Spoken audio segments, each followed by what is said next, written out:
You're now listening to Sound Talent Media. Check out more shows at soundtalentmedia.com. Shopify grows your business no matter how far or big you grow. Shopify is the global commerce platform that helps you sell at every stage of your business. Whether you're selling your fans' next favorite shirt or an exclusive piece of podcast merch, Shopify helps you sell everywhere.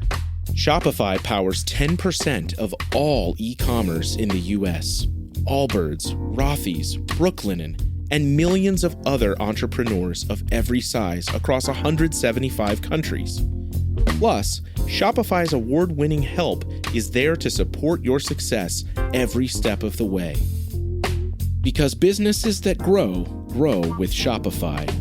Sign up for a $1 per month trial period at shopify.com/income, all lowercase. Go to shopify.com/income now to grow your business, no matter what stage you're in.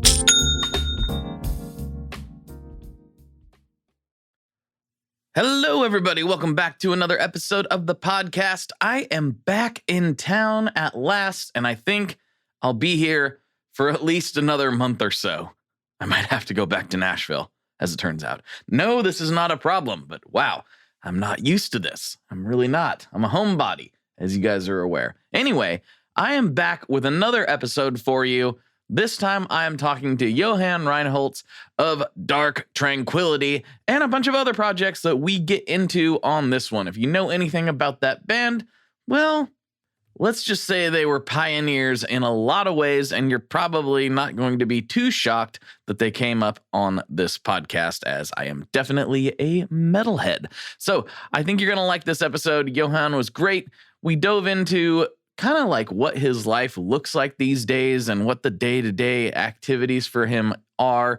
We get into how his gear evolved and how digital has really taken a hold in his world and how it's helped with his process and all kinds of stuff. It was really, really a good time. And I want to get into it as quickly as possible. But I do have one little minor thing that I wanted to bring up just in case you were interested. Last week's episode with Travis Stever from Coheed and Cambria featured a new song from him and Soren Song. Now, I needed something to put up on the YouTube version of the episode, and I didn't really have any official visuals or anything, so I went ahead and created my own. So if you enjoyed that episode and you enjoyed that song, maybe head over to the Tone Mob YouTube channel and check out the interview with Travis. And if you've already heard it, don't worry. If you haven't, I highly suggest listening to it, but also scrub forward and check out the visuals I put together for the song. I think you'll probably get a kick out of it. I feel like for what I had access to, I did a decent job with creating a vibe, or at least creating a vibe that went along with the tone of the song. So go over there and let me know what you think. It's over there on YouTube. You can check it out. I didn't have it done at the time of the intro for last week. I actually did it literally the day after I recorded the intro. So yeah, that was a bit of a logistical challenge. Anyway, if you like that kind of thing, please go check that out. And if you like this kind of thing, let's get into this episode with Yohan Reinholdz. Here we go.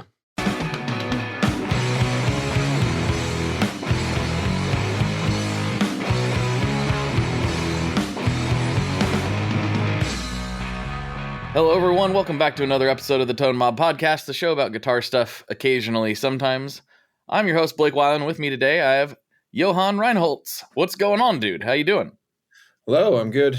Yeah, I'm good. Yeah, you've been doing the podcast circuit. Has been doing a lot of these lately? Not a lot, but a few. Yeah, Mm-hmm. yeah. I'm into it. Yeah. What? Yeah, I think. Routine. Yeah, I feel you. Well, a good place to probably start. You know, this show pretends to be about guitars, so it crosses genres a lot. But maybe we can give. This is going to be tough because you've had quite a career.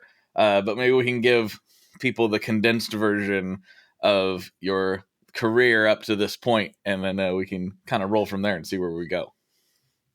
Yeah.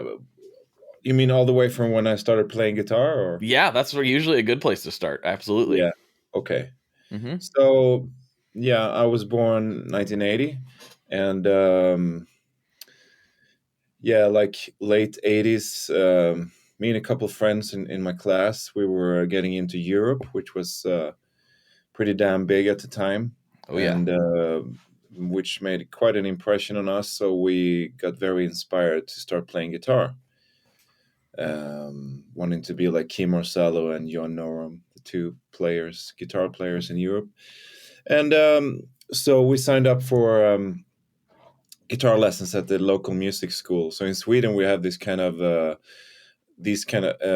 system of schools, which are that in each municipality there's like a music school where you can go after regular school and take lessons.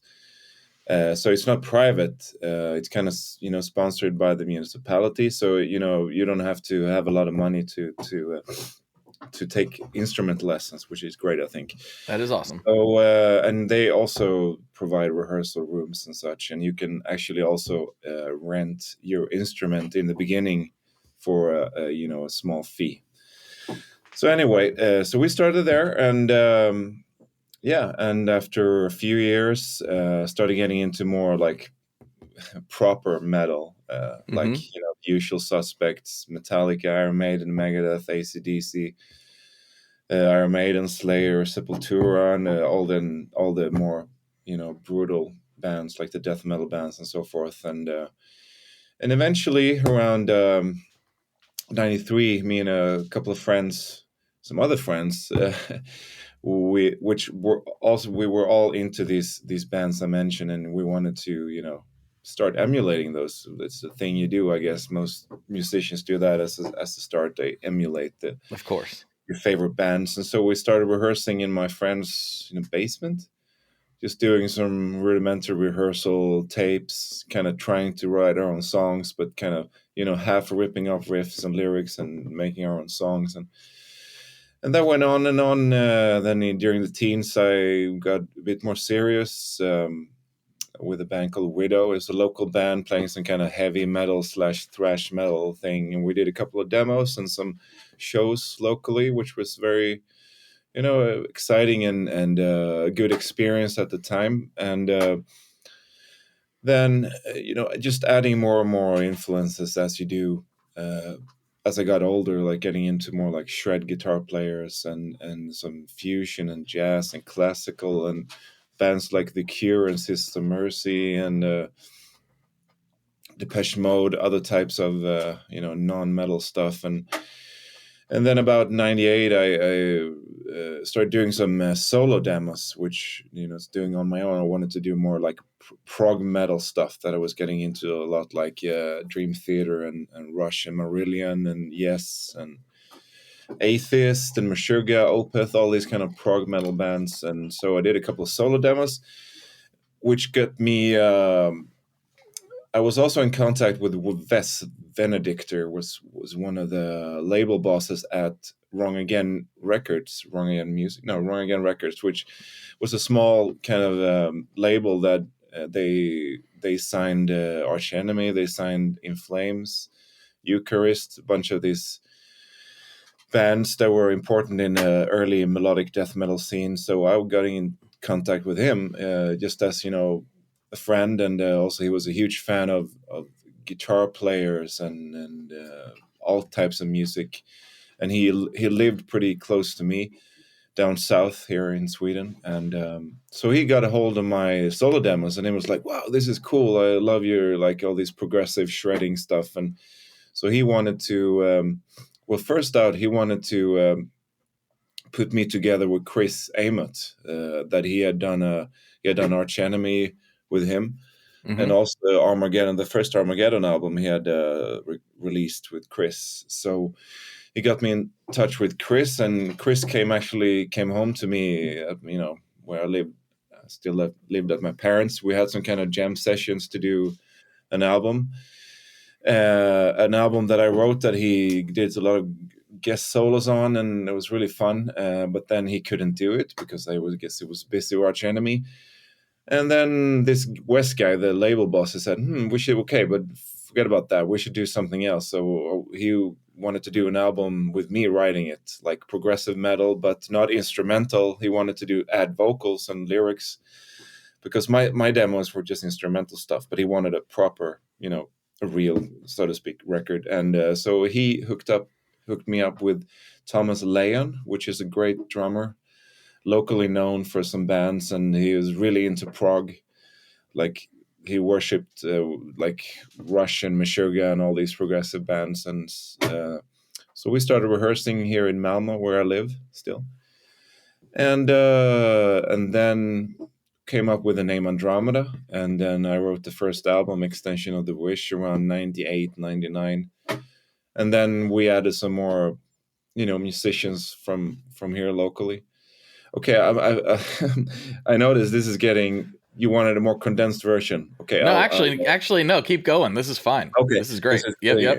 There's a lot of. The reason I said that was because you've done so much, and I thought there's a lot of weeds we can get into over the course of this thing. I'll kind of condense a bit of it. So then Andromeda was born, and we did our first album, Extension of the Wish, recorded in 2000 with Daniel Bergstrand. Who done a bunch of bands, of course, In Flames, Meshuggah, Strapping Young Lad, yada yada. At Dugout, and then it was delayed for a year, came out 2001. So that was my debut album.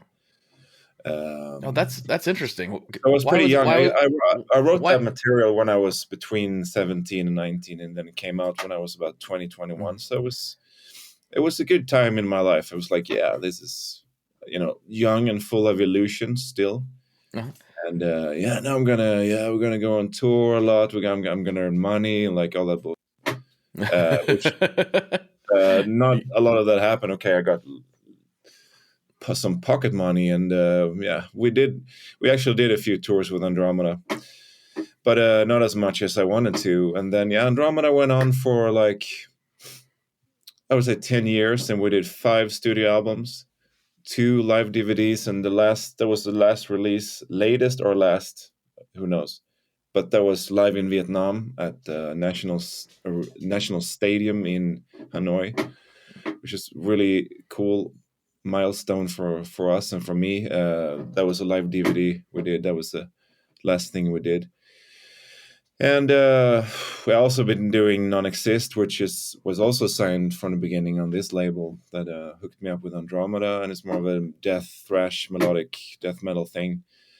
I guess I've done about 4 albums and 2 or 3 EPs.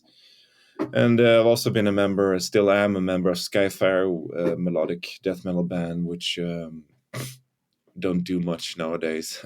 I'm not really involved in the band. If there's a release, I mostly just do solos. Okay. That's about it.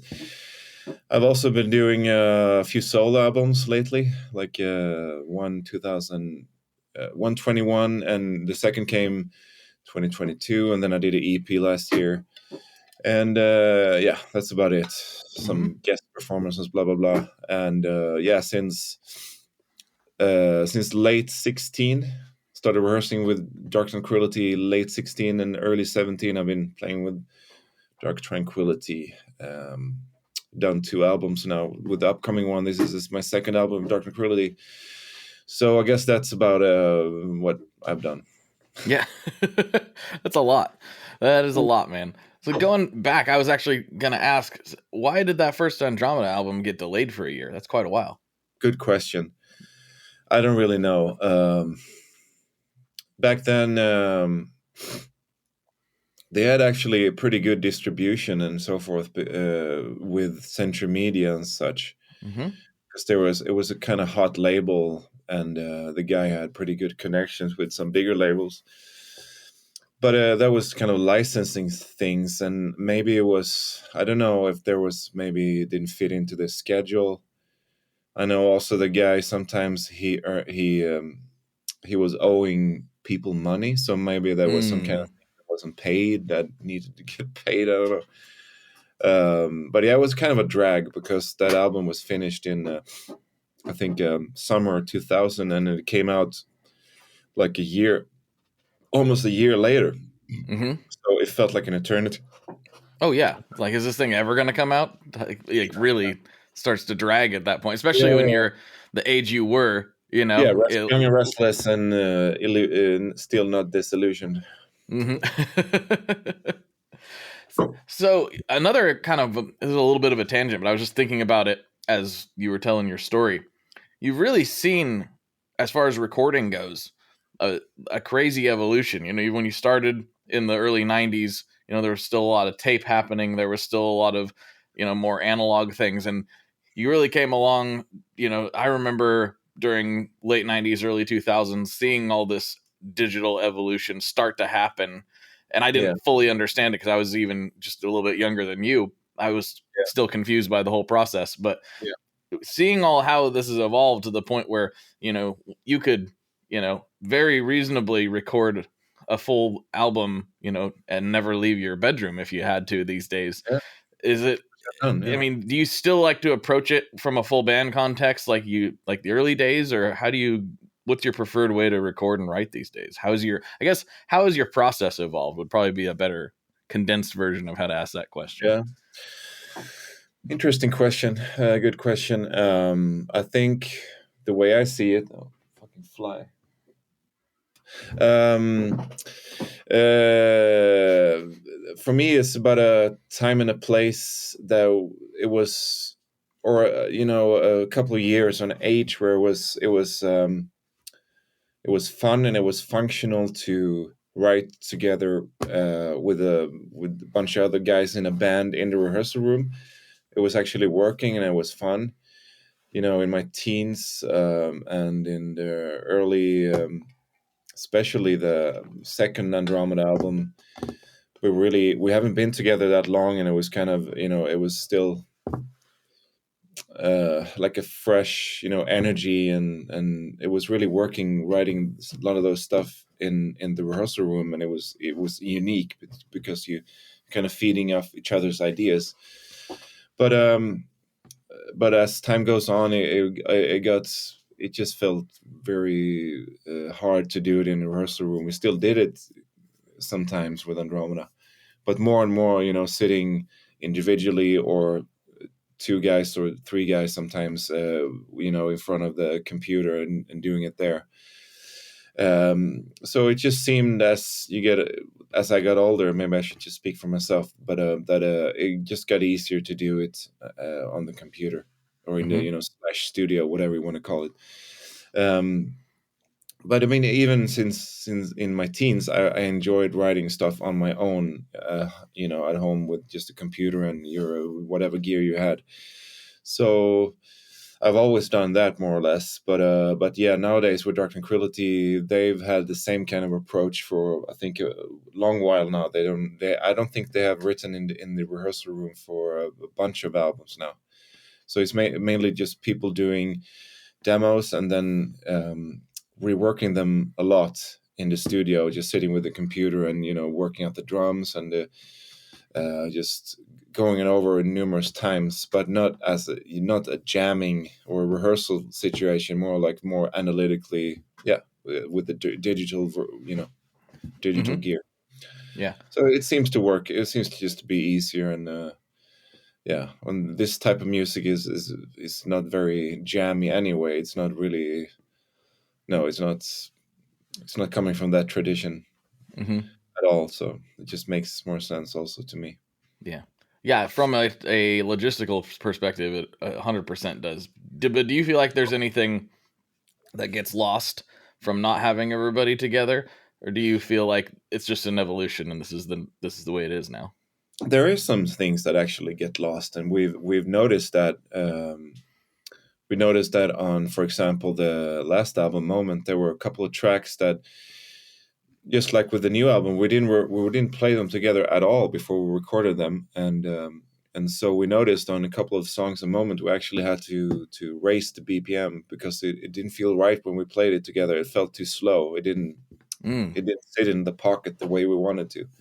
It didn't have the drive. So I think that's a good thing when you're actually doing in the rehearsal room, playing the songs together. You kind of feel those things where, especially with tempos, what really works. So actually, when just before we started recording the album this time, the drums, we actually met with Yuke, the drummer, in the rehearsal room, and he played all the songs, with the backtrack, and then we were just feeling it out to make sure that we got the tempos right this time.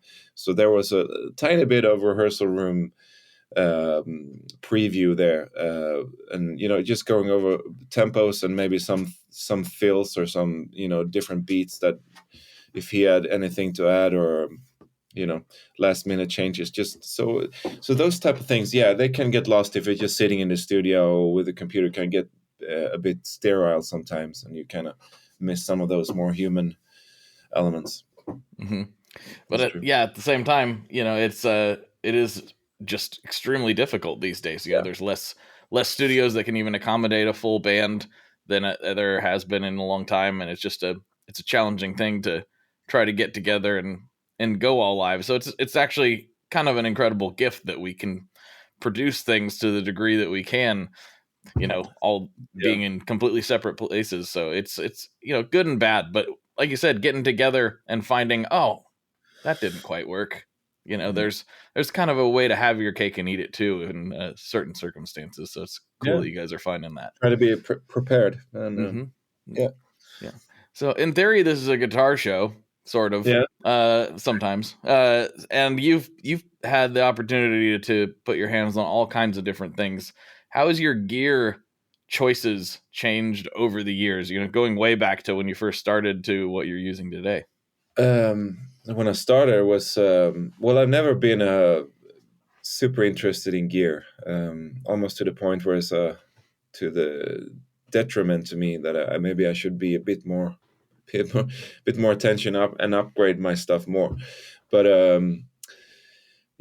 when I started, it was just Ibanez Roadstar, which I had for a long time. I still have it, and the little PV Rage were 106 or whatever it's called. Oh yeah, but they have actually pretty good distortion that we used for a long time, and then I guess I upgraded to a bigger PV when we started rehearsing with the bands, and I had a Boss Metal Zone pedal and some other multi-effect pedal with that, and Morley Wawa I remember I had. Mm-hmm. Then I used Digitech, this kind of multi-effect Digitech. It was like everything in one, and it's also multi-pedal. There's a mosquito in here. It wasn't Sorry, I just I just had a fit because a mosquito just landed on my face. Well, that's fun. Great. Sorry about that. I used these Digitech pedals for a while. They were pretty good, and it was kind of practical live also. Then I've been using a Line 6 Pod XT for quite a while, just recording at home, and of course using a bunch of different plugins in Cubase and Logic. With Andromeda Live, for a long time I was using Mesa Boogie 5050 power amp and into a Houston Kettner 412, and before that I had either my Pod or my Digitech. That was kind of my setup.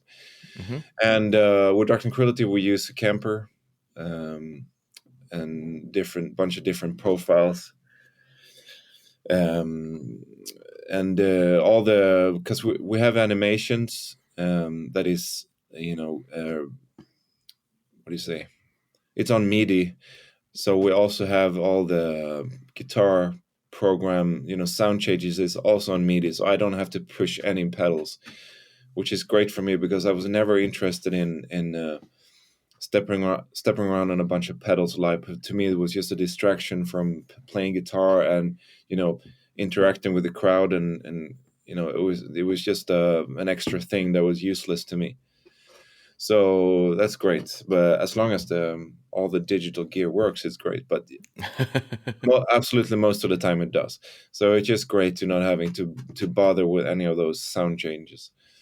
And on this new album, End Time Signals, we actually recorded the guitars with a clean signal, just using some plug-in for when recording, and then we sent the clean signals to Jens Bogan, and then he ramped the signal with a bunch of different amps he had in the studio.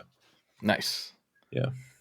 Reamping is a lot of fun. It's a underrated studio pastime, I think. I haven't never done it, but yeah, it seems like fun. It's dangerous because the options are, you go somewhere, you got all these amps and pedals and different things to try. I've seen it turn people into gearheads that weren't really that into it before, because then you're not focused on the playing, right? You already did that. It's all done. Yeah. You're only focused on getting the best sound, and so it gets pretty nerdy pretty quickly. Okay.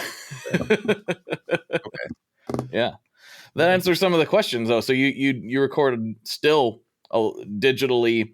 Yeah, a lot of bands that I've talked to will use Kempers or something live, but use tube amps and everything once they get into the studio. But you still pretty much lean digital for almost everything. Is that right?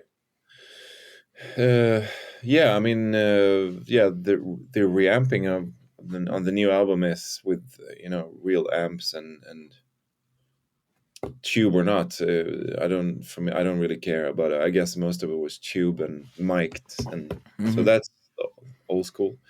Yeah, but live with Kempers was so convenient, so it's just easy to easy to not do. Do you know what patches you are running on those, or is that all kind of handled for you? Now we on the distorted sounds, at least, we upgraded pretty recently to the Madsen, that Danish producer who done a bunch of bands. We bought some of his profilers that we use, and then there are some sounds I really don't know where they come from, but yeah. Nice, cool. Just play it. It sounds good. So hey, that works, right? Yeah, absolutely. But there's still room for improvement, so that might happen. I mean, you can always make it better. Sure, 100%. The number you have reached is 100.7 WMMS. It wasn't just a radio station, it was a lifestyle. Cleveland is a rock and roll city for sure. Yeah! Down! The Wrath of the Buzzard. WMMS. Cleveland. The rise and fall of one of the most iconic radio stations in America. Profiles, The Wrath of the Buzzard, PROH Files. Subscribe now wherever you get podcasts. How exactly do artists get their music on Spotify, Apple Music, Deezer, Tidal, all these services? How in the world do you get your music there? Well, in the past, you had to use something called a record label. But these days, you can use DistroKid. DistroKid is the absolute easiest way to get your music up on streaming services, and it's the most affordable way to do so. Not only do plans start at $22.99 for the entire year, that's less than $2 a month, DistroKid also does not take a cut of your streaming revenue, unlike some other services out there. Even better if you sign up by going to tonemob.com/distrokid. That's tonemob.com/distrokid. One more time, that's tonemob.com/distrokid. You'll get 30% off. That's right, 30% off their already extremely reasonable prices. So go to tonemob.com/distrokid and get your music out there. We are brought to you today by Sweetwater, specifically the Gear Exchange. You may have heard about this. This is a place where you can go to buy and sell your used gear. Maybe you got a pedal over there that's just kind of collecting dust. Maybe there's something you've been eyeing from the Sweetwater catalog. Well, right now is a great time to turn that unused gear into something you're actually going to use. Even better, if you sell on the Gear Exchange, you can keep 100% of the sale as long as you choose a Sweetwater gift card as your payout method. That is not too shabby because, let's be honest, most of this buying and selling we do is just to fund new gear purchases, and that is a great way to reach a wide variety of customers and keep 100% in your pocket, or rather on your pedal board. So go check out the Sweetwater Gear Exchange and turn that unused gear into something that's actually going to help you write that next huge riff. What about the guitars? What are you playing mostly these days? Comparisons, which is my full endorsement, and mostly comparison Dallinger guitars, which are pretty not too exotic. It's like humbuckers and 24 frets and 6 strings, and I really try to get comfortable and with 7-string guitar, but I tried it for a while, but I couldn't get into it because I don't know, I never felt comfortable. To me, it's just find the way it is. Just if you like, we detune to C sharp, and sometimes we drop to B and 24 frets, so you have a huge range already. So I don't really need 7 strings. Mm-hmm. I mean, it's just a lifetime project to learn how to play 6 strings. So I don't really need a extra string to complicate matters for me, at least. Yeah, same. I like dabbling, of course, Yeah. because experimentation is fun. I've got a 7-string and an 8-string, and I think I've kind of capped it. I'm 99% of the time I'm playing a 6-string. Okay. But I've kind of capped it. I'm like, an 8 is just a little bit much for me. I can find my way around it and find some fun things that I couldn't do otherwise. But yeah, if I really like getting low, a 6-string baritone more often than not is like, that's perfect. Yeah, I can find my way around. How do you tune the baritone? Typically B, just standard B baritone, and then I'll drop A. But once in a while, I'll go a step or two lower. It kind of just depends on what I'm doing. But the baritone I'm playing most of the time, it's almost fully hollow, and the way it sounds, it almost sounds lower than it actually is. It's so full, because you play that thing unplugged, and it's actually pretty loud. And it's got single coils in it. It's got gold foils in it. It's made by Grez Guitars out of California, and it was not designed to do heavy stuff at all. There's a lot of feedback, I guess. If you have a lot of distortion, it's kind of feedback. Or you would think so, but it has no F holes, so it's a solid top, and it's something you can play with and control, and make it part of it. Yeah, it's one of the most interesting sounding guitars I've ever played. It's probably the one I play the most. But it's 6-string baritone. Grez Guitars. Yeah. Okay. Guy's named Barry, and he makes them out of all these there's a lot of redwood down there, so when they'll tear down like an old railroad bridge or something, they'll be made with redwood timbers. And he'll go get those things and saw them up, and it's all this old growth redwood that would normally be, very illegal to cut down a live tree, that's big and old. But these were old bridges that they're taking down and things like that. And he's got a ton of this redwood. That's pretty cool. Yeah, it's a very cool guitar. Yeah, it kind of looks like a Gretschy thing. Totally doesn't seem like it should play heavy music. Wasn't designed to play heavy music, but it really can. It's pretty cool. Yeah. So when when you're writing, kind of alone by yourself, what is it that you have or currently like pull inspiration from? Because when you're playing with your band, you can kind of get inspired off each other's ideas and whatnot. But when you're by yourself and you're trying to pull ideas, especially into a purely instrumental form, when you're not like thinking about lyrics and things, where do you draw inspiration from? Well, it's hard to pinpoint a few bands, especially because a lot of the stuff I'm listening to at everyday capacity, it's not really. I don't listen to a lot of metal. I mean, I still do sometimes when I kind of need some extra energy. If I'm exercising, for example, it's good to have something that is a bit to boost you. But mostly I don't listen to a lot of bands that sound like Dark Tranquility at all. So for me, an inspiration is just can be a limitation sometimes to actually, because sometimes for me it's harder if I'm just gonna write anything. Okay, it's totally free, but then it's also too many choices. So for me, it can be inspiring to have a limitation, more like a mission to do. Like I'm gonna write some Dark Tranquility stuff. Then I know there's some kind of boundaries what I can do and cannot do, and so I know the style of the band so well because I've been listening to this band since the beginning, and I know the style well, and I've been also writing kind of similar stuff, with the kind of same kind of influences in my previous bands as they have. So it's kind of comes pretty natural to me. So it's hard to say in a specific bands. It's more like I don't know, trying to do Dark Tranquility stuff, but still filtered through what would sound something that comes from me, because that's what it's going to be. Inevitably, it's going to come through my filter, my brain. And sometimes I do demos. Sometimes maybe too many demos, and some of those are maybe a bit too far gone in, maybe sometimes a bit too prog and stuff. But I just throw it out there, and then the other guys have to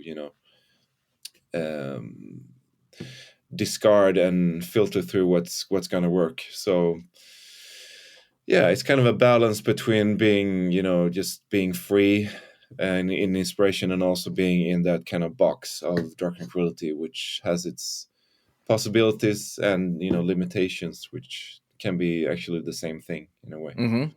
Yeah, it's when you first started working with them. Yeah, was there a learning process? You're coming from a proggier world where basically the sky's the limit in a lot of ways. Into Dark Tranquility, which obviously is not a very narrow box to fit in, but it's still something you got to fit into. Was the learning curve tough to do there? No, not so much. Because I've been doing also like other bands like Non-Existent, Skyfire, which are not. Yeah, they have a bit of progginess, but they're not prog metal. So, and even with Andromeda, we had some songs that were pretty straight. So, I knew more or less what was gonna fly and not. But yes, like I said, sometimes I let it rip a bit too much, maybe. But I think I know basically what's gonna work or not. But yeah, in the beginning it was. I had to learn some things, because that's what you always do when you're in a new situation and a new band. So yeah, in the beginning I was probably stumbling in the dark a little bit, but pretty soon I think I became quite integrated into the way these guys do it, which was familiar to me also in a way. Right. I see a couple of acoustics hanging in the background there. Do you start on acoustic oftentimes, or do you go straight for the throat? I noticed, I guess the last couple of like 5 or 10 years has been playing less and less acoustic, so I don't really play acoustic at all anymore. They're just there. Yeah, it's good to have, and it's great with acoustic, but I don't know. To me, it's more inspiring to plug it in and have some effects and get more of a. I don't know. It's just inspiring more of the sound you get from an electric, the possibilities. Yeah, but it's great actually. Sometimes if you write something on an acoustic, it's so naked. So if it kind of grabs your interest and it sounds good, even just by itself on an acoustic guitar, then you know that you're probably onto something good. Because sometimes if you have loads of effects and stuff, and you get like sometimes almost anything you play can sound like pretty good, but yeah. but if you play something naked, it's the same thing with just playing something on a piano. Which I don't really play the piano, but sometimes I write stuff on the piano. It's the same thing, that it's very sparse and naked. So it's the same with an acoustic. If it's good on those kind of instruments, then you have something of substance, I think. Yeah, that makes a ton of sense, and that is probably why I play with so many effects, because that makes everything sound good.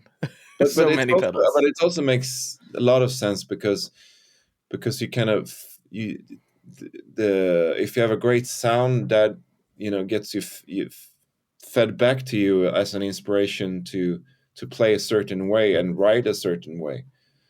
So of course the sound, to have a sound that inspires you, is so important, and sometimes just picking up a different instrument or a different guitar can give you a new inspiration. So it matters a lot.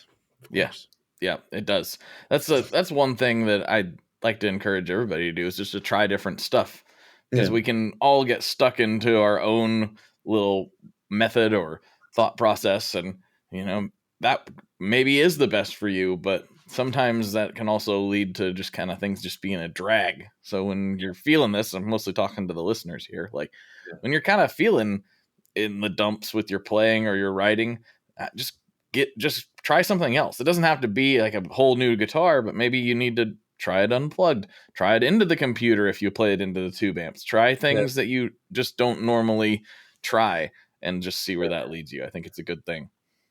Yeah, maybe I should challenge myself a bit more. Like I said before, I'm not really into gear much, so that could be a thing for me to maybe, upgrade myself a bit more.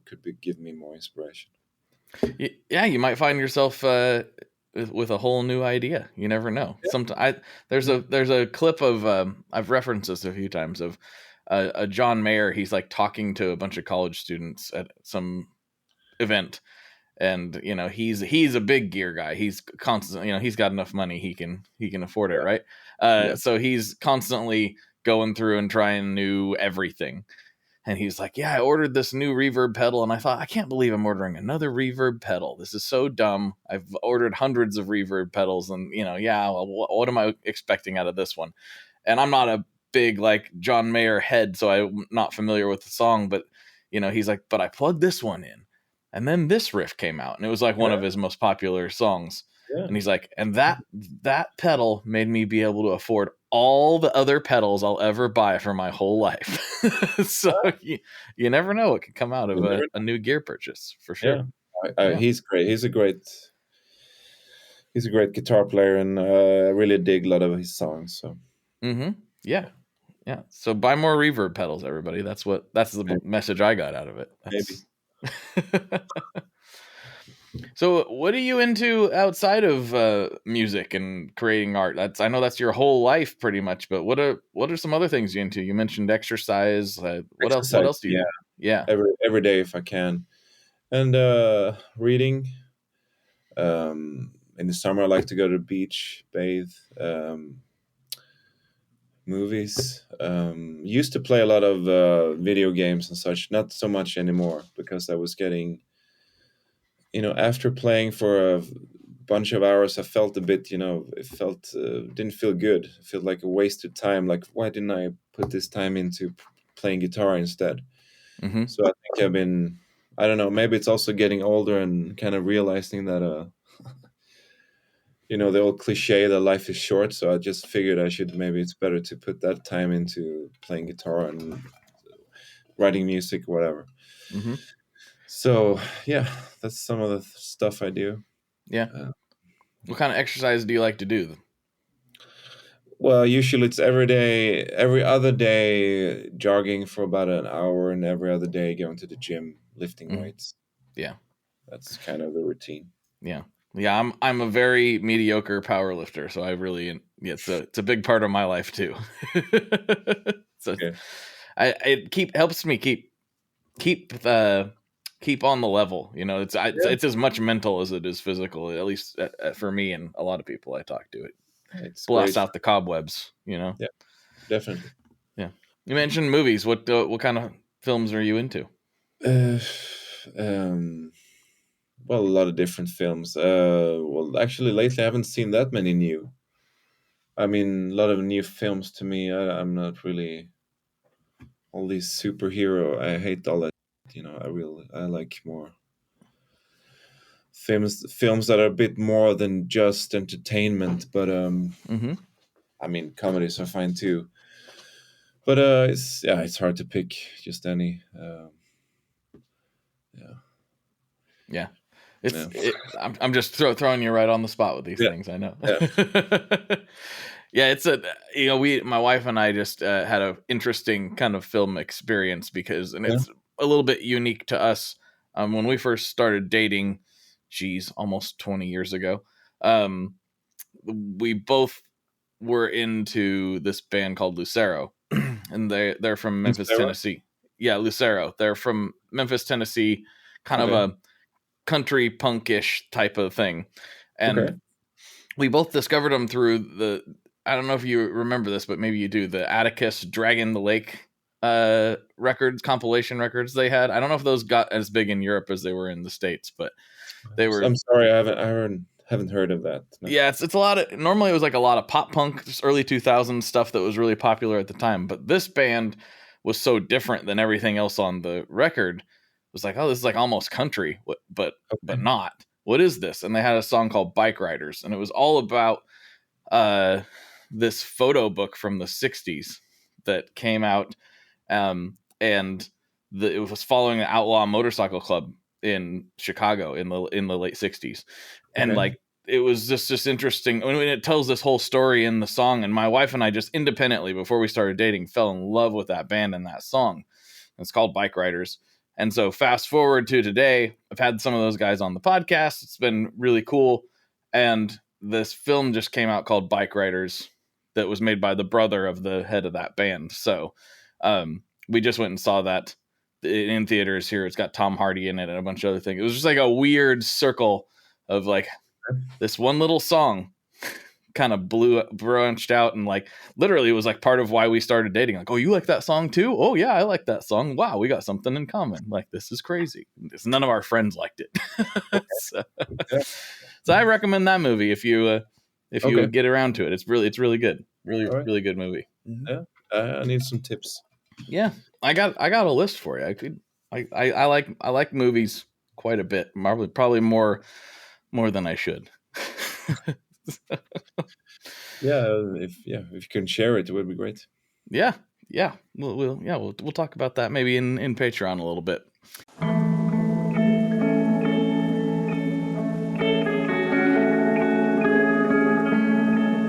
Hello there. I'd like to introduce you to your new best friend, the Chase Bliss Audio Lossy. Lossy is a collaboration between Chase Bliss and Goodhertz. And it's meant to give you some control over those weird digital artifacts that come with very compressed audio. You're hearing it right now. All the changes that are taking place are strictly coming from my playing dynamics. I'm just interacting with the pedal and letting it do its thing. In some true stereo goodness. If you'd like some more details about Lossy, I'd invite you to head over to chaseblissaudio.com. I think you're going to like what you find.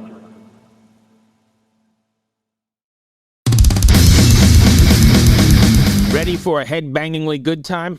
Dive into the world of heavy metal with the Brutally Delicious podcast. Here, we don't just talk music. We welcome you into our heavy metal family. Join us for candid chats with legends and rising stars. We go beyond the typical interviews, exploring raw emotions and the life-altering impact of heavy metal. So whether you're a diehard metalhead or just curious, join our family and let the headbanging begin with the Brutally Delicious podcast.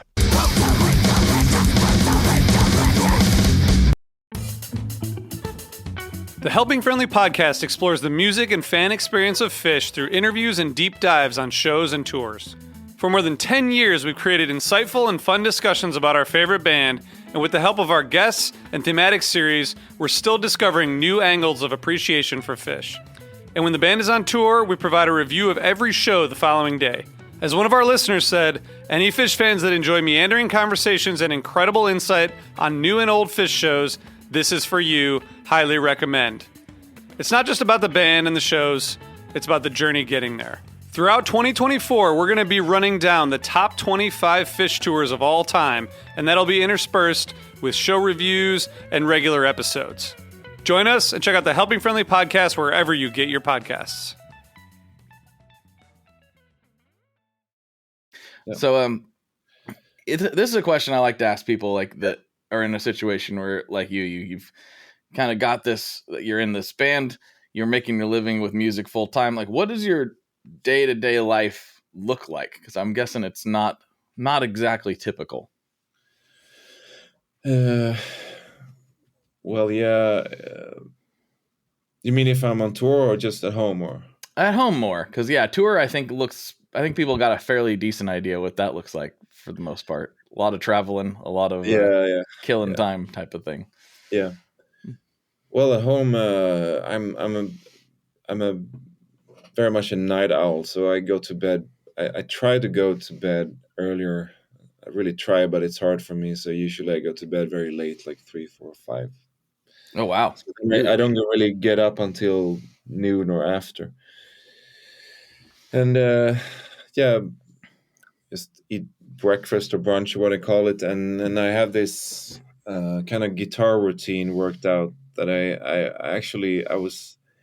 I've been thinking of for several years, and then I finally got together to do it, which is I just have a bunch of arbitrarily collected just different exercises and small pieces, some classical pieces, or exercise that I've picked up from others, or exercises I've done myself. So I have this little program, guitar routine that I play every day, just to keep my technique in shape. Which is, for me, it's just it has two functions. Number one, it keeps your chops in shape, and for me, it's so much more fun to play if your technique is up to speed. And I have this. To me, it's a horrible feeling when you haven't played much for some time, and then you pick up the guitar and it just feels awkward, and your fingers are not doing what they should be doing. Mm-hmm. And number two, the other function is that for me, most of my ideas they really come from hands-on, just sitting with guitar and just playing with it and coming up with different, melodies and riffs. I know some other musicians that write, they can do it more in their head, or they would hum a melody or whatever. I don't really work like that. Usually, it comes from my fingers just playing around. Okay. So if I have this guitar routine, then I know that I guarantee will have the guitar in my hands. And since I'm supposed to be just doing this technique stuff, then it's pretty like it's not then usually riffs come up, because if you sit down and you say, now I'm going to write something, you're not going to write something because it's too forced. So for me, it's great to just have this routine, have the guitar in my hands, and then eventually I will start playing something just by chance, and that's how like most of my song ideas and riffs come about. And then I make sure to record it, usually on my phone, so I have it for later. Just gather all these small ideas, and then later I will turn them into songs. So that's the thing I do every day. And yeah, I like to go exercise, and then maybe write some new material, or like right now we're learning a bunch of new and old songs to add to the repertoire. So I'm spending a lot of time learning DT songs, which is not always easy, because a lot of those old songs, well, actually all those old songs were not played by me, written by me, right? So I have to figure out what someone else is doing, which is not always easy. So it takes a bit of time. And what else? And then just do normal stuff that people do, Yeah, fix the toilet, whatever. Shit. Yeah. Yep. We're doing interviews. Yep. Do interviews. Talk to some random guy on the internet in a shed. Talk to some random guy, or go to rehearsal. Sometimes we go to rehearsal in Gothenburg, which is three hours north from here. But we don't really rehearse much, because I don't know. Because no one of us really enjoys rehearsing. It's just something you have to do sometimes. Mm-hmm. And like stuff like that. Yeah. So go back to this guitar exercise that you were talking about a little bit. I don't know. I know it's a little bit difficult to talk about versus show what that means, but like, how do you start with it, and how long does it take, assuming you don't get lost in some sort of new idea? Yeah, which a lot of times I will start jamming on random stuff. Yeah. I don't know, maybe an hour or two. It depends on how focused I am, or if I'm getting sidetracked. But I guess it's about 10 or something different exercises that I just run through. Mm-hmm. And you mean what type of exercises? Are they more scale based, or is it like picking hand focus, or is it just everything? Scales, arpeggios, are quite a bit of arpeggios, because it's like the push up or pull up of guitar playing, because it's always very tough, I feel. So, mm-hmm. a lot of arpeggios, and there are some. I have a Paganini piece that I always play. I have right now. I just added a little Mozart thing. I mean, sometimes I exchange the exercises. A lot of them I've written myself. There are some exercises that come from Andromeda songs, passages that always annoyed me because they were very hard. And so I just figured if I'm something is really difficult, then I should just play it more. So it just kind of it just made sense. So it's just my little thing that I do that makes a lot of sense to me. I hear interviews with other guitar players that say the total opposite. Like like most of us guitar players, we really like Guthrie Govan. I think it's hard to deny that he's one of the. I mean, maybe the best ever. Maybe. Oh yeah. And lately I've been very inspired by him, not really playing his stuff because I can't do it more inspirational than influence, so to speak. But when people interviews are talking with him about his practicing, he like says the opposite of me. Like he would never sit and do exercises like this. And I understand that too. I mean, his technique is already flawless, so I understand it, and he has a different attitude. But for me, it just I don't know, just a personal thing for me that makes sense. Mm-hmm. And you got to do what makes sense too. And I think when I have the discipline to do things like what you're talking about, which is admittedly very rare, it's if I focus on what I'm not great at, it comes through later, and it feels like you're maybe just beating your head against the wall in the moment, but later you'll be doing something and you're like, oh, I didn't used to be able to do that. Oh, it's because I spent all these hours drilling this one thing that I didn't really want to do, So it's worth it in the end. But yeah, it's of course also very important to do something that you think is fun and not only do the difficult things. Like I also like to record, just jam to different albums, and I would post it on Instagram, just doing a jam to whatever, could be almost any genre. And for me, it's fun, but it also serves the kind of function, of course, creating some content for social media. But for me, it also has a kind of function to kind of prove to myself that I can play and that I can improvise, because I always have this thing that I don't know, I feel I have to prove every day to myself that I can play guitar, because I don't know, I just feel that I don't know, I just feel that I can do better. I mean, it's somehow it gets even worse by age, because I guess the more and when you're younger, you think you know more than you know, but you don't really know how much more there is to learn. Mm-hmm. And so I just feel that every day I need to kind of prove to myself that I can play at least a little bit, that I'm okay. So it kind of sounds a bit depressing, but to me it's just a driving force to make me just improve. And so it can be nice to, when you're doubting yourself, to do a little jam just for fun to an album you like, or song you like, record it and then watch, and then kind of pat yourself on the back, like, see, it's pretty good. Like, you just give yourself a boost, Mm-hmm. Yeah, sometimes we don't give ourselves enough credit for how much we actually know about things until you're talking. I think it only becomes apparent when you're talking to somebody who really has no idea what they're talking about. That happened to me yesterday. It's surprisingly. But like, to me, Yngwie Malmsteen, I think for a lot of guitar players, he's like in the Hall of Fame. To me, he's incredible.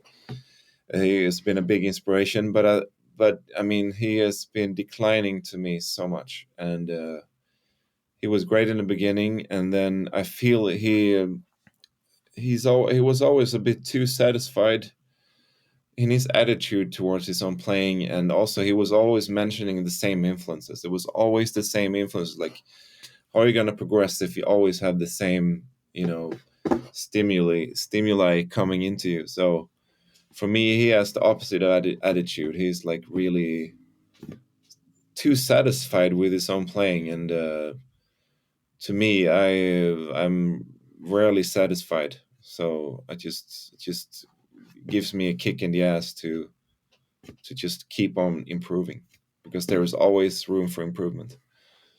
I think that is really a great way to put it. He does seem rather satisfied. Yeah. And I think, we can all fall into that trap if we let it. If we like, this is what I like, this is my thing, especially as we get older and crotchetier, it's like, it's easy, that's the easy way to go. So the challenging route is to find new things. So I think that's admirable. Yeah. Well, we're approaching the end of the main episode of the podcast. Thank you so much for hanging out. I really enjoyed this conversation. I got a lot out of it. Yeah. I'm actually Me too. a little more fired up to play today. This is right. You got me going. So thank you. Good. That's good. Yeah. But before we ask the classic questions that I ask everybody, I like to give the guests a chance to take the floor. You're talking to a few thousand people right now. You can shout out anybody you want to shout out, plug anything you want to plug, say hi to grandma, whatever you want to do. The floor is yours right now. Okay, then I want to plug our upcoming album. Makes sense.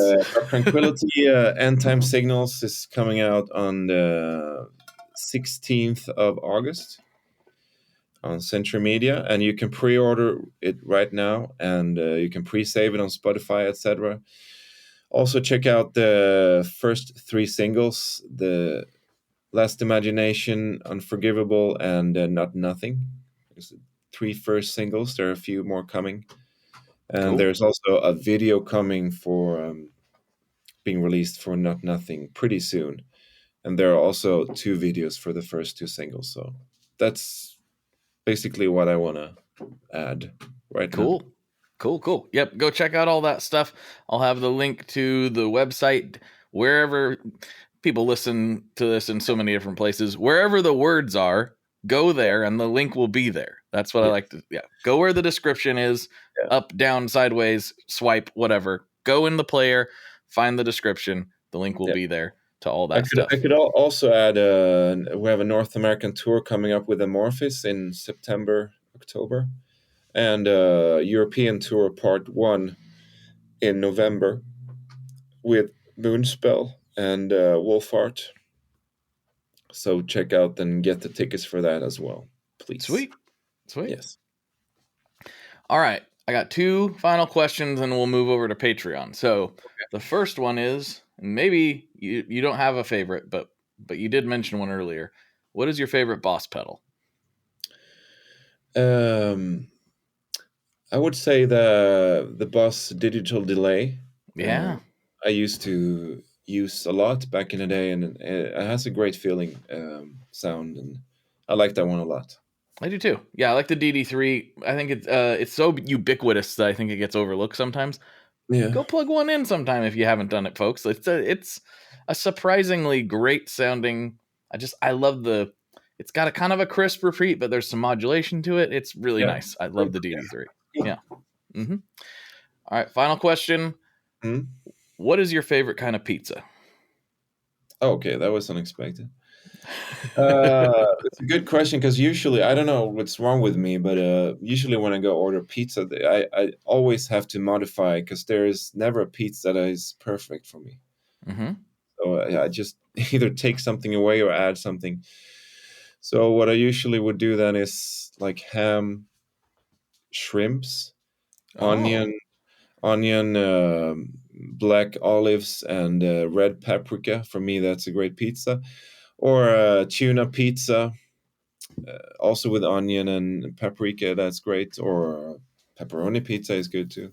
Mm-hmm. So any of those. The shrimp and the tuna threw me off, but that seems very Swedish of you. I like it. Maybe, yeah. Swedish thing would be pineapple and pizza, which for me should be, it's corporal punishment for that. Oh, all right, we're together on this one. Yeah, I don't like pineapple and bananas on my pizza. That's horrible.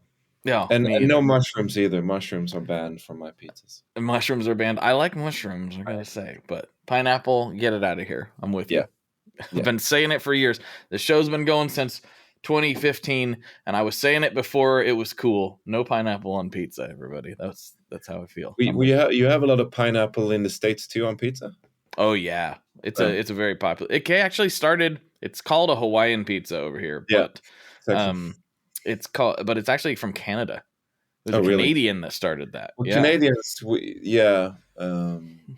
I heard they have their kebab version, which is called donair, and they instead of garlic sauce, they have vanilla sauce on their kebab, which is I don't know, vanilla sauce. Vanilla sauce on their kebab, which sounds absolutely horrible to me. That does sound absolutely horrible.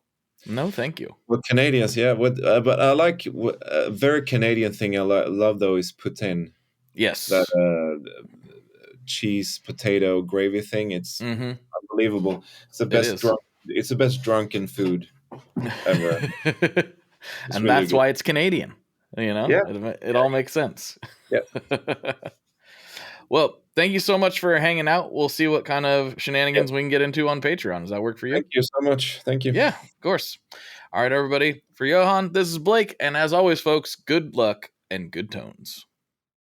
Alrighty, folks. I hope you enjoyed that episode. Thank you so much for listening. And guess what? If you like it, you know where there's more? There is more over on Patreon, where you can go for just $5 a month and get access to all of your favorite extra bonus conversations. I know they're your favorite, even if you don't know it yet, because by the time I get done with a guest on the main episode, we're just getting warmed up. We take a little break and we dive right into alien talk, and we dive into all kinds of weird things. And sometimes it gets really, really serious, and sometimes it's fairly lighthearted, but it's always very interesting.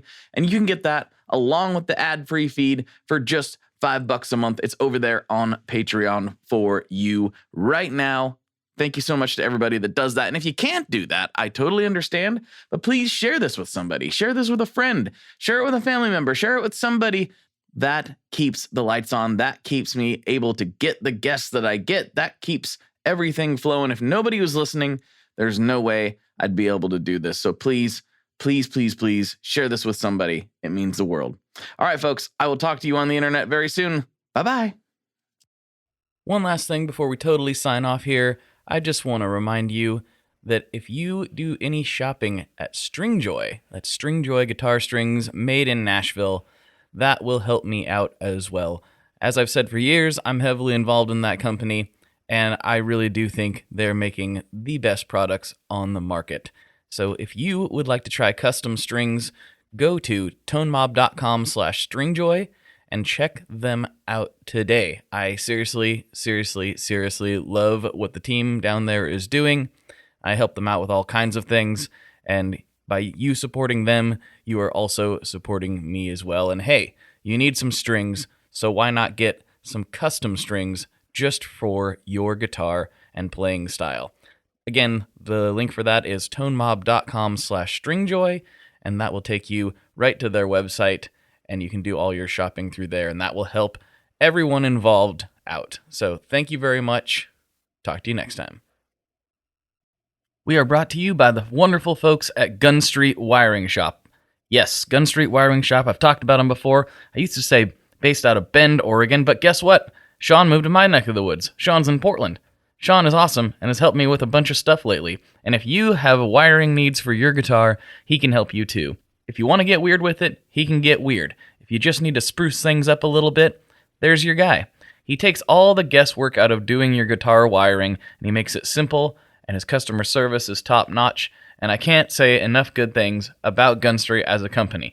I really respect Sean and what he's all about, and the product is top-notch. I've got 3 different guitars that now have Gun Street harnesses in them, and I could not be happier.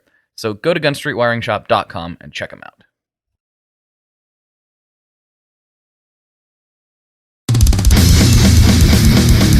Ready for a head-bangingly good time?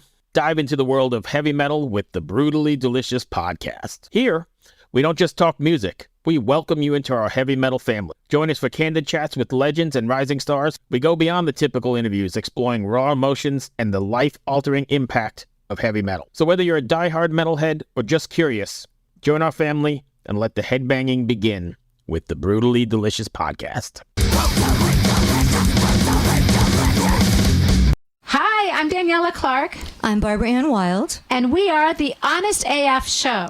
Our podcast is real, honest conversation with our celebrity friends and pros. Covering our anything but average rock and roll lifestyles. All while tackling the hell that is aging and the battle of beauty. Oh yeah, nothing is off the table. The Honest AF Show is available wherever you get your podcasts.